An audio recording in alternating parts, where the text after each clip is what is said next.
मनश्री आहेत आपल्यासोबत। मनश्री, आपण पाहतोय आजची ही सुनावणी संपलेली आहे, मात्र शेवटच्या मिनिटांमध्ये जे काही अपडेट आलेले होते ते आपण प्रेक्षकांना सांगूया। नक्की शेवटच्या मिनिटांमध्ये आलेले अपडेट अतिशय इंटरेस्टिंग आहे। एक महत्त्वाचं वाक्य न्यायमूर्ती या ठिकाणी उच्चारताना आपल्याला बघायला मिळत आहे। ते वाक्य आहे ते म्हणजे की पक्षबदल हा एक घटनात्मक गुन्हा आतापर्यंत मानला जायचा किंवा तो मुळातच पक्षबदल हा घटनात्मक गुन्हा आहे, मात्र आज तो गुन्हा न राहता प्रतिष्ठेचं लक्षण बनलेलं आहे असं न्यायमूर्ती बागची म्हणालेले आहेत। न्यायमूर्तींचं हे निरीक्षण अतिशय महत्त्वाचं ठरतं। इतकंच नाही तर आजच्या काळात ते अतिशय संलग्न असं ठरतं की पक्षबदलाचे वारे जितक्या पद्धतीने व्हायला लागलेले आहेत तर तो एक संघटनात्मक गुन्हा न ठरता ते प्रतिष्ठेचं लक्षण बनू लागलेलं आहे का असा सवाल आता न्यायमूर्ती उपस्थित करतायत। आणि इतकंच नाही तर याच्या पुढे जाऊन सरन्यायाधीश म्हणतात की जेव्हा आपण संस्थांनी म्हणजे ज्या घटनात्मक संस्था आहे त्यांनी लोकशाही तत्त्वाचं पालन केलं पाहिजे असं जेव्हा एखादा राजकीय पक्ष म्हणतो त्याचवेळी राजकीय पक्ष म्हणून तुम्ही सुद्धा राजकीय पक्षांनी सुद्धा लोकशाहीचं पालन करणं अपेक्षित नाहीये का असा प्रश्न सरन्यायाधीशांनी कपिल सिब्बलांना विचारला आहे। त्याच्यामुळे लोकशाहीचा मुद्दा केवळ घटनात्मक संस्थांनाच लागू होतो असा नाहीये। लोकशाही घटनात्मक संस्थांनी पाळायला तर हवीच, मात्र सोबतच ती राजकीय पक्षांमध्ये सुद्धा पाळली जायला हवी अशा पद्धतीची अपेक्षा न्यायमूर्ती व्यक्त करतायत। आणि सोबतच त्याला उत्तर म्हणून या ठिकाणी आपण बघतो आहोत की कपिल सिब्बल उत्तर देत आहेत की काही संस्था या घटनात्मक कार्य पार पाडतात तर काही संस्था या राजकीय कार्य पार पाडतात। घटनात्मक जबाबदारी ज्या संस्था पार पाडतात त्यांच्याकडून प्रामाणिकपणा निष्पक्षताची अपेक्षा असते आणि ती देखील उच्च पातळीवरची अपेक्षा असते। राजकीय कार्यामध्ये त्रुटी असू शकतात आणि लोकशाही प्रक्रियेद्वारे त्या दुरुस्त देखील केल्या जाऊ शकतात। त्याच्यामुळे कुठेतरी राजकीय प्रक्रियेत राजकीय पक्षांमध्ये त्रुटी असणं स्वाभाविक आहे।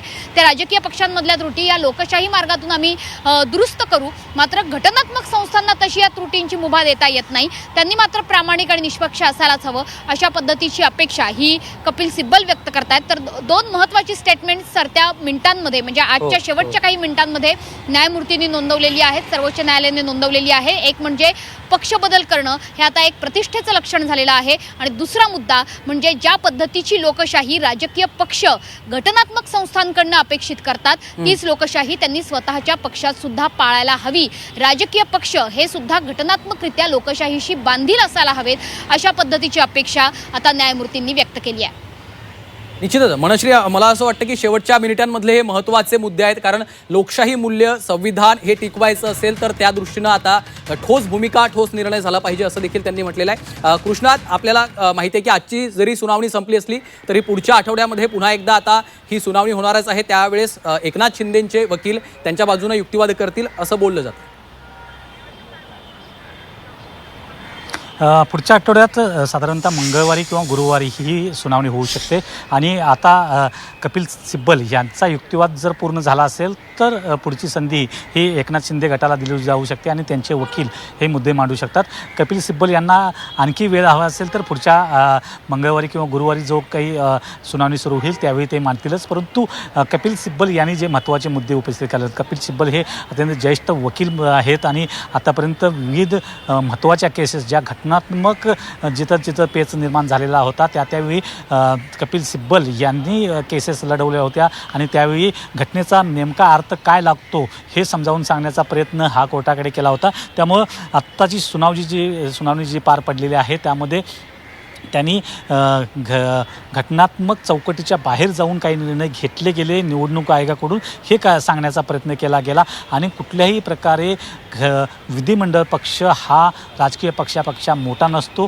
राजकीय पक्षाचाच एक अंग किंवा एक भाग जो आहे तो विधिमंडळ पक्ष असतो। त्यामुळं राजकीय पक्ष जर म्हणायचा गेलाचा असेल तर तो फक्त शिवसेना आहे आणि तो उद्धव ठाकरेंचा आहे आणि तो त्यांच्याकडेच दिला पाहिजे पक्ष आणि चिन्ह अशा प्रकारचा एक मुद्दा त्यांनी उपस्थित केला गेला आणि हे येणाऱ्या काळासाठी लोकशाहीसाठी अशाच प्रकारे जर पक्ष फोडणं आणि त्यानंतर अशा प्रकारे पक्षाचं चिन्ह आणि हे वाटत राहिले किंवा त्यांना दिलं जात राहिलं तर लोकशाहीच्या दृष्टीनं कशाप्रकारे घातक आहे, हे लोकशाही मूल्यांच्या दृष्टीनं कशाप्रकारे घातक आहे हे सांगण्याचा प्रयत्न हा त्यांनी केलेला आहे। त्यामुळं या संपूर्ण युक्तिवादाच्या जे काही महत्त्वाचे मुद्दे आहेत त्यामध्ये 10th शेड्यूल असेल, व्हीप कुणाला बजावता येऊ शकतो, त्यामध्ये राजकीय पक्ष खरा की विधिमंडळ पक्ष खरा, त्यानंतर 2018ला जी घटनादुरुस्ती झाली त्यामधला त्या दुरुस्तीला असंवैधानिक निवडणूक आयोग कसं काय ठरवू शकतं, अशा प्रकारे अनेक जे मुद्दे आहेत ते कपिल सिब्बल यांच्याकडून मांडण्यात आले. आणि त्यामुळं जरी मुद्दे आणि त्याचबरोबर काही कोर्टाकडून पॉझिटिव्ह संकेत हे शिवसेना UBTला मिळत असले तरी निर्णय मात्र काय होतो तो अत्यंत महत्त्वाचा आहे. कारण केवळ युक्तिवाद चांगला झाला किंवा पॉझिटिव्ह सर्व गोष्टी झाल्या म्हणजे निर्णय पॉझिटिव्हच येईल अशा प्रकारचं नाही आहे. आणि शिवसेना UBTला देखील त्याची सवय झालेली आहे. कारण विधानसभा अध्यक्ष राहुल नार्वेकर यांच्यावेळी देखील अत्यंत मोठमोठे वकील यांनी अशा प्रकारचे मुद्दे उपस्थित केले गेले होते. बरं कृष्णात अगदी कृष्णात काही सेकंदांसाठी तुम्हाला थांबवते आणि मनश्रीकडे जाते. मनश्री, सुनावणी संपलेली आहे, सुनावणी आता पुढच्या आठवड्यात होणार आहे. मात्र सुनावणी संपवण्याच्या आधी एक महत्त्वाचं विधान एक कोर्टानं केलंय. आम्ही निर्णय देऊ तो भविष्यासाठी लागू होईल असं महत्त्वाचं विधान खरं तर कोर्टानं करून मग आजची सुनावणी संपवली. अगदी हे महत्त्वाचं विधान तर आहेच, मात्र ते आता नेमक्या कोणकोणत्या चष्म्यातून बघायचं हे बघणं सुद्धा तितकंच गरजेचं आहे. भविष्यापासून लागू होईल म्हणजे नेमकं काय, असे सुद्धा अनेक प्रश्न